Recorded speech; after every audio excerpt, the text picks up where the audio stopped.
तुम्ही असा विचार करत असाल, की आम्ही दरवाजात उभारून काय करतोय? पण आज माझ्या दादा आणि वहिनीची अॅनिव्हर्सरी होती आणि आम्ही त्यांच्यासाठी थोडंसं डेकोरेशन करून त्यांना सरप्राईज दिलं होतं आणि ह्याचा आवाज ऐकून जी काही माझी क्युटी पाय घाबरली, तिला पटकन उचलून मी शांत केलं.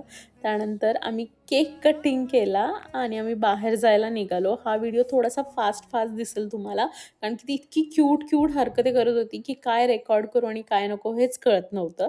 आम्ही गाडीमध्येच डान्स पार्टी चालू केली. तिला डान्स करायला खूप आवडतं आणि फायनली आम्ही आमच्या डेस्टिनेशनवर पोहोचलो. खूप आत होतं हे, खूप मोठं होतं.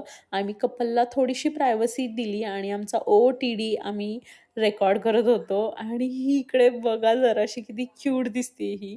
आम्ही आत गेलो आणि तिथं लाईव्ह म्युझिक चालू होतं. जो काही हिने ठेका धरलाय, ती मधून येऊन मला हग करायची आणि परत डान्स करायला जायची. ती तिथे जाऊन स्टेजवर जाऊन त्यांना पण तिने नाचायला लावलं आणि स्वतः पण नाचली. त्यानंतर कपलचं थोडंसं शूट केलं. ॲम्बियन्स एक नंबर होता. आम्ही चिली चिकन, लोटस स्टेम्स मागवले होते, सिझलर मागवलं होतं, नल्ली निहारी विथ रोटी मागवली होती आणि मी खूप दमलेले. That's it for today guys. Follow for more.